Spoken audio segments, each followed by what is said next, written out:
ओम गणगणपते नमः। ओम गणगणपते नमः। ओम गणगणपते नमः। ओम नमः शिवाय।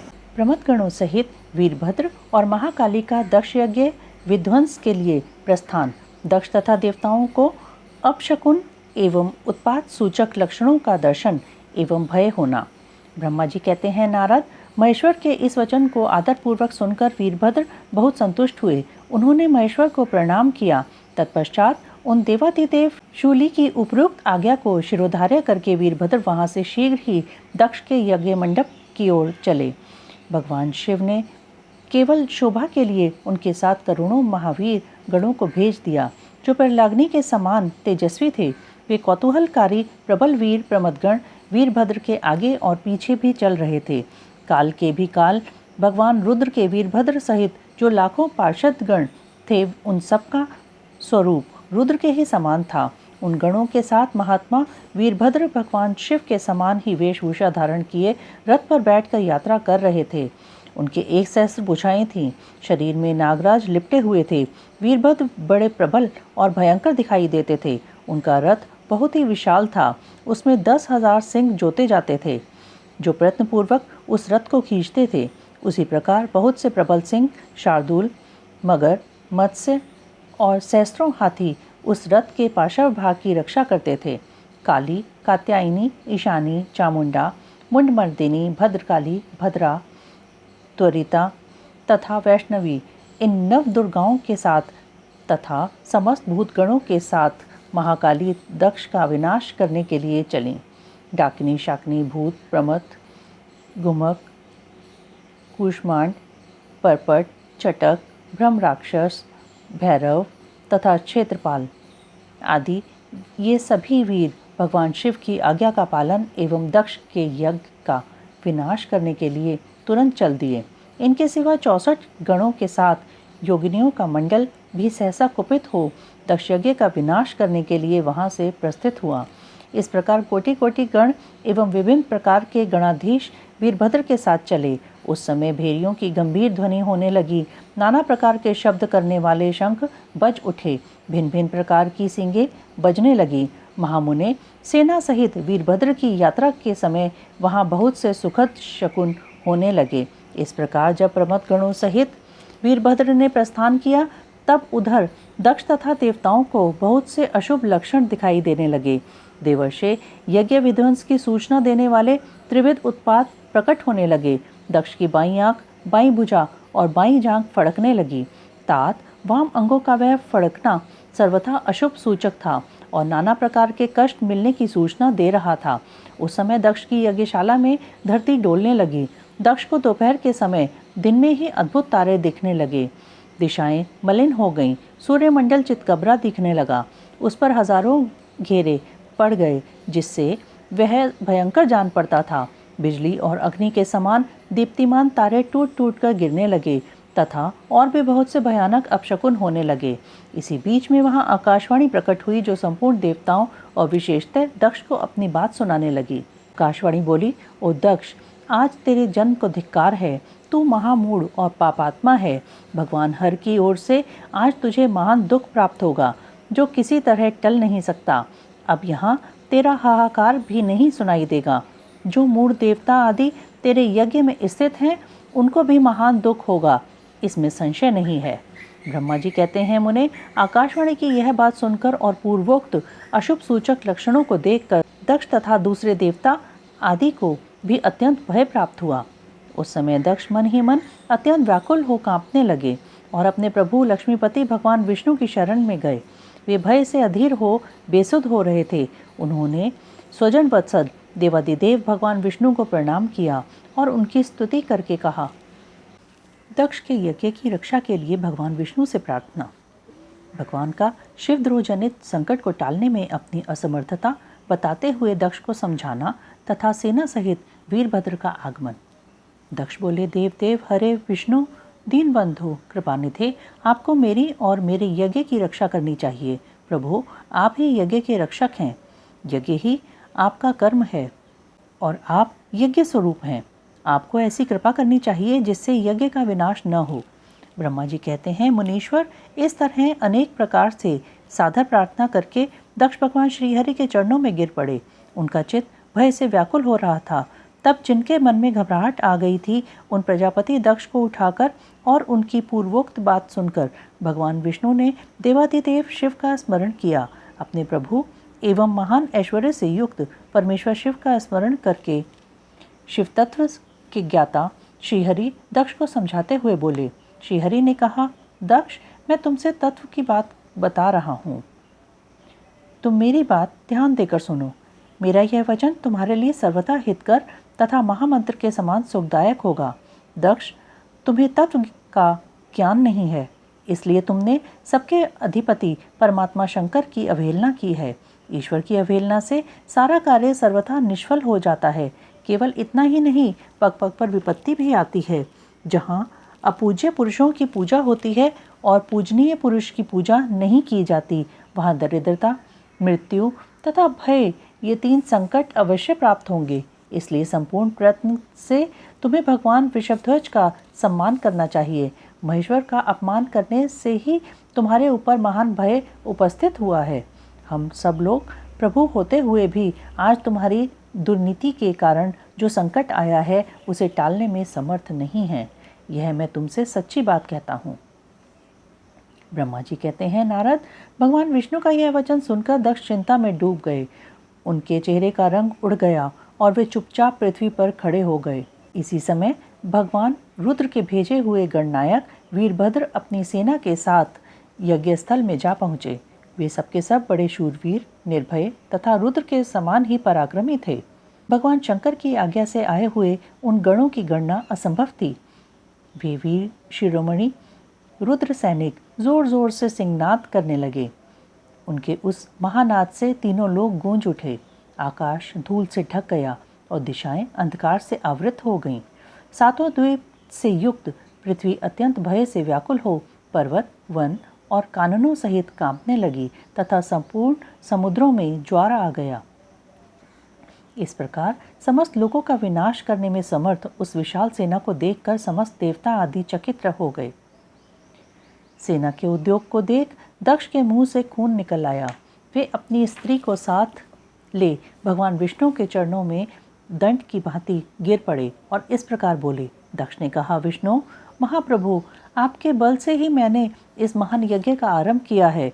सत्कर्म की सिद्धि के लिए आप ही प्रमाण माने गए हैं।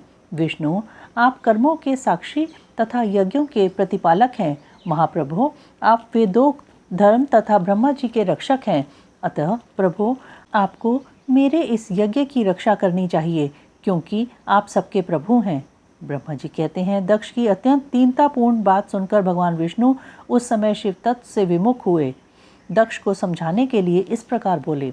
श्री विष्णु ने कहा, दक्ष, इसमें संदेह नहीं कि मुझे तुम्हारे यज्ञ की रक्षा करनी चाहिए, क्योंकि धर्म परिपालन विषयक जो मेरी सत्य प्रतिज्ञा है वह सर्वत्र विख्यात है। परंतु दक्ष, मैं जो कुछ कहता हूँ उसे तुम सुनो। इस समय अपनी क्रूरतापूर्ण बुद्धि को त्याग दो। देवताओं के क्षेत्र नैमिषारण्य में जो अद्भुत घटना घटित हुई थी, उसका तुम्हें स्मरण नहीं हो रहा है? क्या तुम अपनी कुबुद्धि के कारण उसे भूल गए? यहाँ कौन भगवान रुद्र के कोप से तुम्हारी रक्षा करने में समर्थ है? दक्ष, तुम्हारी रक्षा किसको अभिमत नहीं है, परंतु जो तुम्हारी रक्षा करने को उद्यत होता है वह अपनी दुर्बुद्धि का ही परिचय देता है। दुर्मते, क्या कर्म है और क्या अकर्म, इसे तुम नहीं समझ पा रहे हो। केवल कर्म ही कभी कुछ करने में समर्थ नहीं हो सकता। जिसके सहयोग से कर्म में कुछ करने की सामर्थ्य आती है, उसी को तुम कर्म समझो। भगवान शिव के बिना दूसरा कोई कर्म में कल्याण करने की शक्ति देने वाला नहीं है। जो शांत हो, ईश्वर में मन लगाकर उनकी भक्ति पूर्वक कार्य करता है, उसी को भगवान शिव तत्काल उस कर्म का फल देते हैं। जो मनुष्य केवल ज्ञान का सहारा ले अनीश्वरवादी हो जाते या ईश्वर को नहीं मानते हैं, वे शतकोटि कल्पों तक नरक में ही पड़े रहते हैं। फिर वे कर्मपाश में बंधे हुए जीव प्रत्येक जन्म में नरकों की यातना भोगते हैं, क्योंकि वे केवल सकाम कर्म के ही स्वरूप का आश्रय लेने वाले होते हैं। ये शत्रुमर्दन वीरभद्र जो यज्ञशाला के आंगन में आ पहुँचे हैं, भगवान रुद्र की क्रोधाग्नि से प्रकट हुए हैं। इस समय समस्त रुद्रगणों के नायक यही हैं। ये हम लोगों के विनाश के लिए आए हैं, इसमें संशय नहीं है। कोई भी कार्य क्यों न हो, वस्तुतः इनके लिए कुछ भी अशक्य है ही नहीं। ये महान सामर्थ्यशाली वीरभद्र सब देवताओं को अवश्य जलाकर ही शांत होंगे, इसमें संशय नहीं जान पड़ता। मैं भ्रम से महादेव जी की शपथ का उल्लंघन करके जो यहाँ ठहरा रहा, उसके कारण तुम्हारे साथ मुझे भी इस कष्ट का सामना करना ही पड़ेगा। भगवान विष्णु इस प्रकार कह ही रहे थे कि वीरभद्र के साथ शिवगणों की सेना का समुद्र उमड़ आया। समस्त देवता आदि ने उसे देखा। देवताओं का पलायन। इंद्र आदि के पूछने पर बृहस्पति का रुद्रदेव की अजेयता बताना, वीरभद्र का देवताओं को युद्ध के लिए ललकारना, श्री विष्णु और वीरभद्र की बातचीत तथा विष्णु आदि का अपने लोक में जाना एवं दक्ष और यज्ञ का विनाश करके वीरभद्र का कैलाश को लौटना। ब्रह्मा जी कहते हैं, नारद, उस समय देवताओं के साथ शिवगणों का घोर युद्ध आरंभ हो गया। उसमें सारे देवता पराजित हुए और भागने लगे। वे एक दूसरे का साथ छोड़कर स्वर्गलोक में चले गए। उस समय केवल महाबली इंद्र आदि लोकपाल ही उस दारुण संग्राम में धैर्य धारण करके उत्सुकता पूर्वक खड़े रहे। तदंतर इंद्र आदि सब देवता मिलकर उस सम्रांगण में बृहस्पति जी को विनीत भाव से नमस्कार करके पूछने लगे। लोकपाल बोले, गुरुदेव बृहस्पति, तात महाप्राज्ञ दयानिधे, शीघ्र बताइए, हम जानना चाहते हैं कि हमारी विजय कैसे होगी। उनकी यह बात सुनकर बृहस्पति ने प्रयत्नपूर्वक भगवान शंभु का स्मरण किया और ज्ञान दुर्बल महेंद्र से कहा। बृहस्पति बोले, इंद्र, भगवान विष्णु ने पहले जो कुछ कहा था वह सब इस समय घटित हो गया।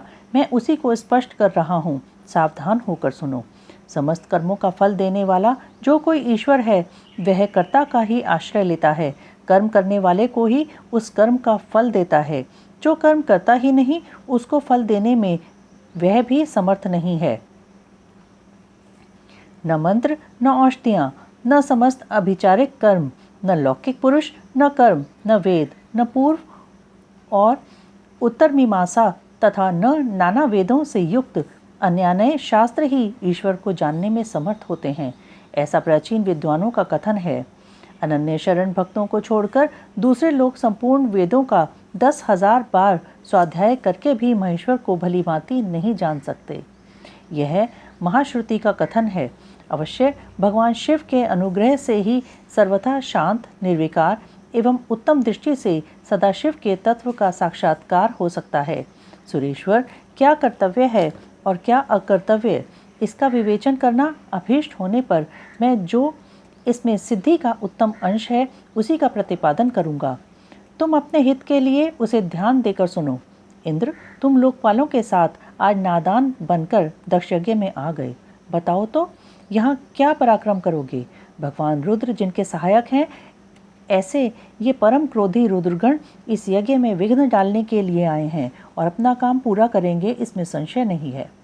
मैं सत्य सत्य कहता हूँ कि इस यज्ञ के विघ्न का निवारण करने के लिए वस्तुतः तुम में से किसी के पास भी सर्वथा कोई उपाय नहीं है। पति की यह बात सुनकर वे इंद्र सहित समस्त लोकपाल बड़ी चिंता में पड़ गए।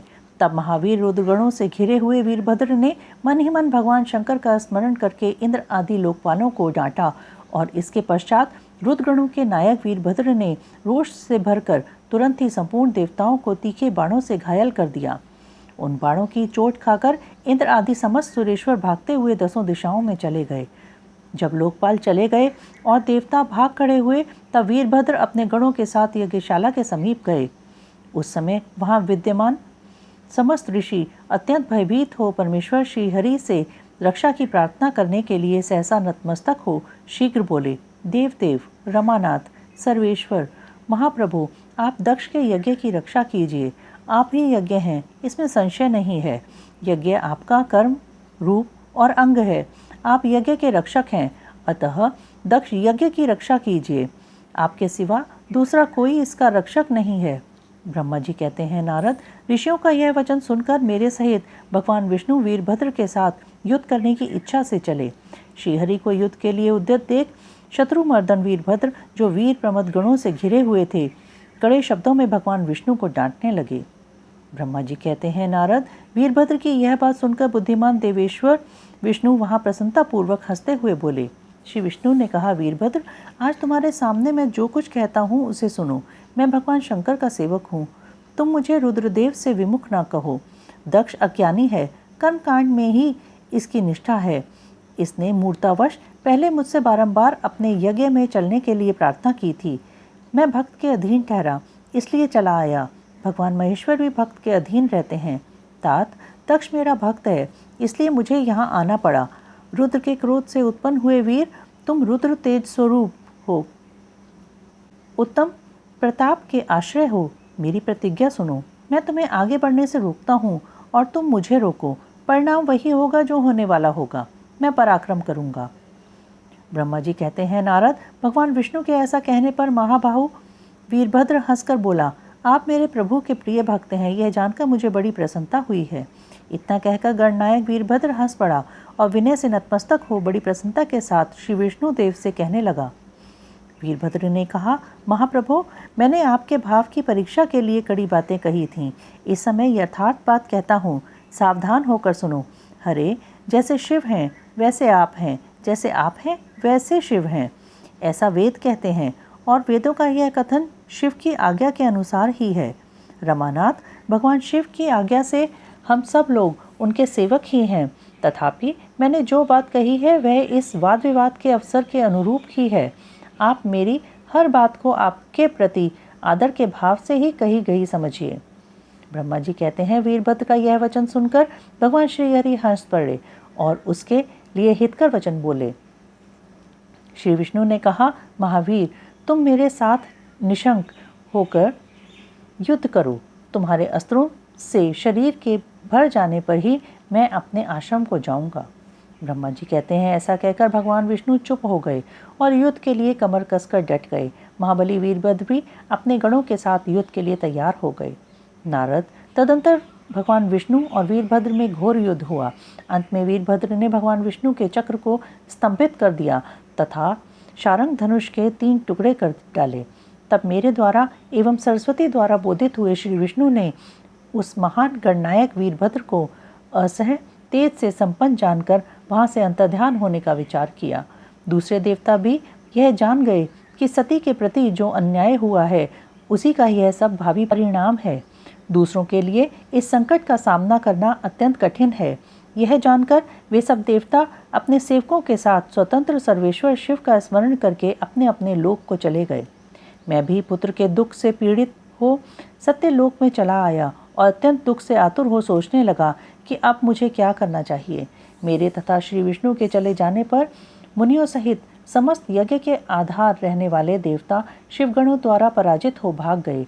उस उपद्रव को देखकर और उस महामख का विध्वंस निकट जानकर वह यज्ञ भी अत्यंत भयभीत हो मृग का रूप धारण करके वहां से भागा।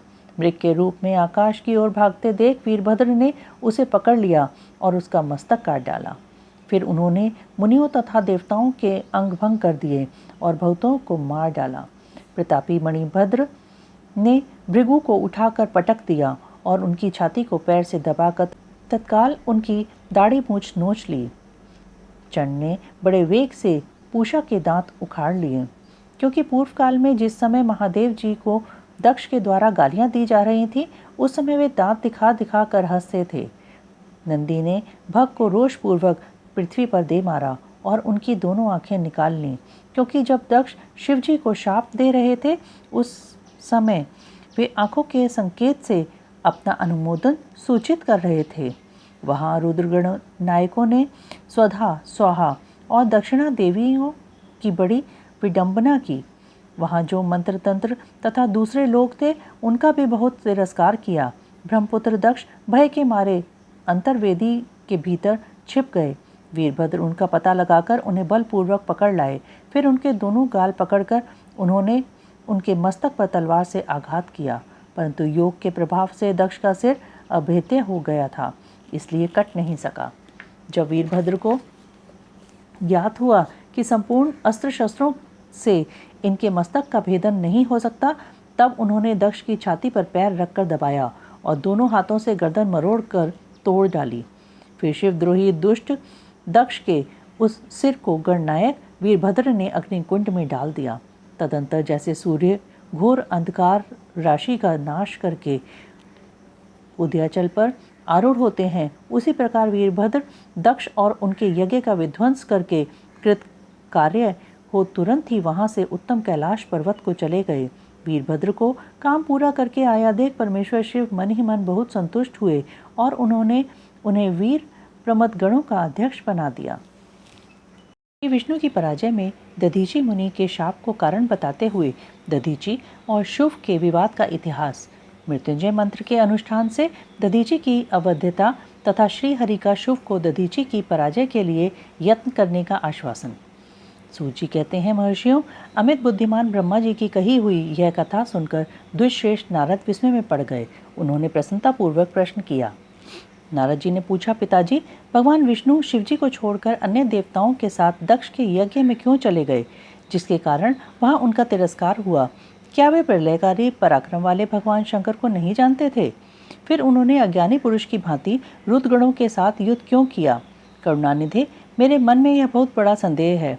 आप कृपा करके मेरे इस संशय को नष्ट कर दीजिए और प्रभु, मन में उत्साह पैदा करने वाले शिवचरित को कहिए। ब्रह्मा जी ने कहा, नारद, पूर्व काल में राजा शुभ की सहायता करने वाले श्रीहरि को दधीची मुनि ने शाप दे दिया था, जिससे उस समय वे इस बात को भूल गए और वे दूसरे देवताओं को साथ ले दक्ष के यज्ञ में चले गए। दधीची ने क्यों शाप दिया, यह सुनो। प्राचीन काल में शुभ नाम से प्रसिद्ध एक महातेजस्वी राजा हो गए हैं। वे महाप्रभावशाली मुनीश्वर दधीची के मित्र थे। दीर्घ काल की तपस्या के प्रसंग से शुभ और दधीची में विवाद आरंभ हो गया, जो तीनों लोकों में महान अनर्थकारी के रूप में विख्यात हुआ। उस विवाद में वेद के विद्वान शिवभक्त दधीची कहते हैं कि शूद्र, वैश्य और क्षत्रिय, इन तीनों वर्णों से ब्राह्मण ही श्रेष्ठ हैं, इसमें संशय नहीं है। महामुनि दधीची की वह बात सुनकर धन वैभव के मद से मोहित हुए राजा शुभ ने उसका इस प्रकार प्रतिवाद किया। शुभ बोले, राजा इंद्र आदि 8 लोकपालों के स्वरूप को धारण करता है। वह समस्त वर्णों और आश्रमों का पालक एवं प्रभु है, इसलिए राजा ही सबसे श्रेष्ठ है। राजा की श्रेष्ठता का प्रतिपादन करने वाली श्रुति भी कहती है कि राजा सर्वदेवमय है। मुने, इस श्रुति के कथनानुसार जो सबसे बड़ा देवता है वह मैं ही हूँ। इस विवेचन से ब्राह्मण की अपेक्षा राजा ही श्रेष्ठ सिद्ध होता है। च्यवन नंदन, आप इस विषय में विचार करें और मेरा अनादर न करें, क्योंकि मैं सर्वथा आपके लिए पूजनीय हूँ। राजा शुभ का यह मत श्रुतियों और स्मृतियों के विरुद्ध था। इसे सुनकर भृगुकुलभूषण मुनि श्रेष्ठ दधीची को बड़ा क्रोध हुआ। मुने, अपने गौरव का विचार करके कुपित हुए महातेजस्वी दधीची ने शुभ के मस्तक पर बाएं मुक्के से प्रहार किया। उनके मुक्के की मार खाकर ब्रह्मांड के अधिपति कुत्सित बुद्धि वाले शुभ अत्यंत कुपित हो गरज उठे और उन्होंने वज्र से दधीची को काट डाला। उस वज्र से आहत हो भृगुवंशी दधीची पृथ्वी पर गिर पड़े। भार्गव वंशधर दधीची ने गिरते समय शुक्राचार्य का स्मरण किया। योगी शुक्राचार्य ने आकर दधीची के शरीर को, जिसे शुभ ने काट डाला था, तुरंत जोड़ दिया। दधीची के अंगों को पूर्ववत जोड़कर शिव भक्त शिरोमणि तथा मृत्युंजय विद्या के प्रवर्तक शुक्राचार्य ने उनसे कहा। शुक्र बोले, तात दधीची, मैं सर्वेश्वर भगवान शिव का पूजन करके तुम्हें श्रुति प्रतिपादित महामृत्युंजय नामक श्रेष्ठ मंत्र का उपदेश देता हूँ। त्र्यंबकम यजामहे, हम भगवान त्र्यंबक का यजन करते हैं। त्र्यंबक का अर्थ है तीनों लोकों के पिता प्रभावशाली शिव। वे भगवान सूर्य, सोम और अग्नि तीनों मंडलों के पिता हैं। सत्व, रज और तम तीनों गुणों के महेश्वर हैं। आत्म तत्व, विद्या तत्व और शिव तत्व, इन 3 तत्वों के आह्वानीय, गार्हपत्य और दक्षिणाग्नि, इन तीनों अग्नियों के सर्वत्र उपलब्ध होने वाले पृथ्वी, जल एवं तेज, इन 3 मूर्त भूतों के त्रिधाभूत सबके ब्रह्मा, विष्णु और शिव तीनों देवताओं के महान ईश्वर महादेव जी ही हैं। मंत्र का द्वितीय चरण है सुगंधिम पुष्टि वर्धनम। जैसे फूलों में उत्तम गंध होती है, उसी प्रकार वे भगवान शिव संपूर्ण भूतों में, तीनों गुणों में, समस्त कृत्यों में, इंद्रियों में अन्य अन्य देवों में और गणों में उनके प्रकाशक सारभूत आत्मा के रूप में व्याप्त हैं। अतएव सुगंध युक्त एवं संपूर्ण देवताओं के ईश्वर हैं। उत्तम व्रत का पालन करने वाले द्विश्रेष्ठ महामुनि नारद उन अंतर्यामी पुरुष शिव से प्रकृति का पोषण होता है। महतत्व से लेकर विशेष पर्यंत संपूर्ण विकल्पों की पुष्टि होती है तथा मुझ ब्रह्मा का, विष्णु का, मुनियों का और इंद्रियों सहित देवताओं का भी पोषण होता है, इसलिए वे ही पुष्टि वर्धन हैं। उन दोनों चरणों का स्वरूप यूं है। उर्वा रुक्मेव बंधनान मृत्युर्मोक्षीय मामृतात्, अर्थात प्रभो, जैसे खरबूजा पक जाने पर लता बंधन से छूट जाता है, उसी तरह मैं मृत्यु रूप बंधन से मुक्त हो जाऊं, अमृत पद से पृथक न हो। वे रुद्रदेव अमृत स्वरूप हैं, जो पुण्य कर्म से, तपस्या से, स्वाध्याय से, योग से अथवा ध्यान से उनकी आराधना करता है, उसे नूतन जीवन प्राप्त होता है। इस सत्य के प्रभाव से भगवान शिव स्वयं ही अपने भक्त को मृत्यु के सूक्ष्म बंधन से मुक्त कर देते हैं, क्योंकि वे भगवान ही बंधन और मोक्ष देने वाले हैं। ठीक उसी तरह जैसे उर्वारुक अर्थात ककड़ी का पौधा अपने फल को स्वयं ही लता के बंधन में बांधे रखता है और पक जाने पर स्वयं ही उसे बंधन से मुक्त कर देता है। यह मृत संजीवनी मंत्र है, जो मेरे मत से सर्वोत्तम है। तुम प्रेम पूर्वक नियम से भगवान शिव का स्मरण करते हुए इस मंत्र का जप करो। जप और हवन के पश्चात इसी से अभिमंत्रित किए हुए जल को दिन और रात में पियो तथा शिव विग्रह के समीप बैठकर उन्हीं का ध्यान करते रहो। इससे कहीं भी मृत्यु का भय नहीं रहता। न्यास आदि सब कार्य करके विधिवत भगवान शिव की पूजा करो। यह सब करके शांत भाव से बैठकर भक्त वत्सल शंकर का ध्यान करना चाहिए। मैं भगवान शिव का ध्यान बता रहा हूँ, जिसके अनुसार उनका चिंतन करके मंत्र जप करना चाहिए। इस तरह निरंतर जप करने से बुद्धिमान पुरुष भगवान शिव के प्रभाव से उस मंत्र को सिद्ध कर लेता है। मृत्युंजय का ध्यान। जो अपने 2 करकमलों में रखे हुए 2 कलशों से जल निकालकर उनसे ऊपर वाले 2 हाथों द्वारा अपने मस्तक को सींचते हैं, अन्य 2 हाथों में 2 घड़े लिए उन्हें अपनी गोद में रखे हुए हैं तथा शेष 2 हाथों में रुद्राक्ष एवं मृग मुद्रा धारण करते हैं, कमल के आसन पर बैठे हैं, सिर पर स्थित चंद्रमा से निरंतर झरते हुए अमृत से जिनका सारा शरीर भीगा हुआ है तथा जो 3 नेत्र धारण करने वाले हैं, उन भगवान मृत्युंजय का, जिनके साथ गिरिजानंदिनी उमा भी विराजमान है, मैं भजन करता हूँ। ब्रह्मा जी कहते हैं, तात मुनिश्रेष्ठ दधीची को इस प्रकार उपदेश देकर शुक्राचार्य भगवान शंकर का स्मरण करते हुए अपने स्थान को लौट गए। उनकी वह बात सुनकर महामुनि दधीची बड़े प्रेम से शिवजी का स्मरण करते हुए तपस्या के लिए वन में गए। वहां जाकर उन्होंने विधि पूर्वक महामृत्युंजय मंत्र का जप और प्रेम पूर्वक भगवान शिव का चिंतन करते हुए तपस्या प्रारंभ की। दीर्घ काल तक उस मंत्र का जप और तपस्या द्वारा भगवान शंकर की आराधना करके दधीची ने महामृत्युंजय शिव को संतुष्ट किया। महामुने उस जप से प्रसन्नचित हुए भक्त वत्सल भगवान शिव दधीची के प्रेमवश उनके सामने प्रकट हो गए। अपने प्रभु शंभु का साक्षात दर्शन करके मुनीश्वर दधीची को बड़ी प्रसन्नता हुई। उन्होंने विधि पूर्वक प्रणाम करके दोनों हाथ जोड़ भक्ति भाव से शंकर का स्तवन किया। तात मुने तदंतर मुनि के प्रेम से प्रसन्न हुए शिव ने च्यवन कुमार दधीची से कहा, तुम वर मांगो। भगवान शिव का यह वचन सुनकर भक्त शिरोमणि दधीची दोनों हाथ जोड़कर नतमस्तक हो भक्त वत्सल शंकर से बोले। दधीची ने कहा, देव देव महादेव, मुझे 3 वर दीजिए। मेरी हड्डी वज्र हो जाए, कोई भी मेरा वध न कर सके और मैं सर्वत्र अधीन रहूं, कभी मुझ में दीनता न आए। दधीची का यह वचन सुनकर प्रसन्न हुए परमेश्वर शिव ने तथास्तु कहकर उन्हें वे तीनों वर दे दिए। शिवजी से 3 वर पाकर वेद मार्ग में प्रतिष्ठित महामुने दधीची आनंद मग्न हो गए और शीघ्र ही राजा शुभ के स्थान में गए। महादेव जी से अवध्यता, वज्रमय अस्थि और अधीनता पाकर दधीची ने राजेंद्र शुभ के मस्तक पर लात मारी। फिर तो राजा शुभ ने भी क्रोध करके दधीची पर वज्र से प्रहार किया। वे भगवान विष्णु के गौरव से अधिक गर्व में भरे हुए थे, परंतु शुभ का चलाया हुआ वह वज्र परमेश्वर शिव के प्रभाव से महात्मा दधीची का नाश न कर सका। इससे ब्रह्म कुमार शुभ को बड़ा विस्मय हुआ। मुनीश्वर दधीची की अवध्यता, अधीनता तथा वज्र से भी बढ़ चढ़कर प्रभाव देखकर ब्रह्म कुमार शुभ ने मन में बड़ा आश्चर्य हुआ। शुभ के मन में बड़ा आश्चर्य हुआ। उन्होंने शीघ्र ही वन में जाकर इंद्र के छोटे भाई मुकुंद की आराधना आरंभ की।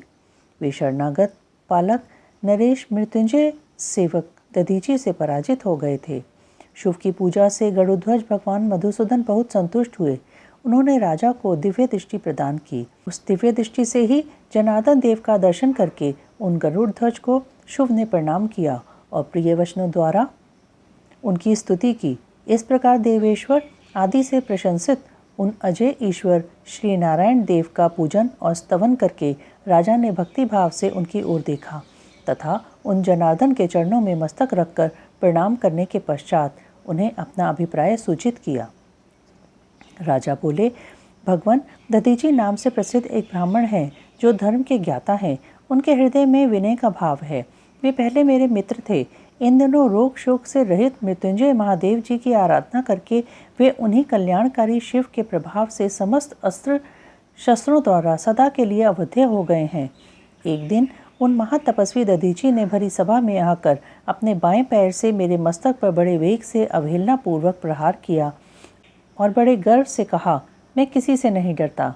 हरे, वे मृत्युंजय से उत्तम वर पाकर अनुपम गर्व से भर गए हैं। ब्रह्मा जी कहते हैं, नारद, महात्मा दधीची की अवध्यता का समाचार जानकर श्री हरि ने महादेव जी के अतुलित प्रभाव का स्मरण किया। फिर वे ब्रह्मपुत्र राजा शुभ से बोले, राजेंद्र, ब्राह्मणों को कहीं थोड़ा सा भी भय नहीं है। भूपते, विशेषतः रुद्र भक्तों के लिए तो भय नाम की कोई वस्तु है ही नहीं। यदि मैं तुम्हारी ओर से कुछ करूं तो ब्राह्मण दधीची को दुख होगा और वह मुझ जैसे देवता के लिए भी शाप का कारण बन जाएगा।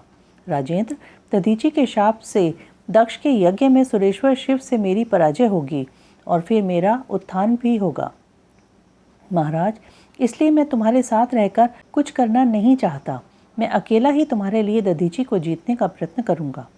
भगवान विष्णु का यह वचन सुनकर शुभ बोले, बहुत अच्छा है, ऐसा ही हो। ऐसा कहकर वे अपने कार्य के लिए मन ही मन उत्सुक हो प्रसन्नतापूर्वक वहीं ठहर गए। ओम नमः शिवाय, ओम नमः शिवाय, ओम नमः शिवाय।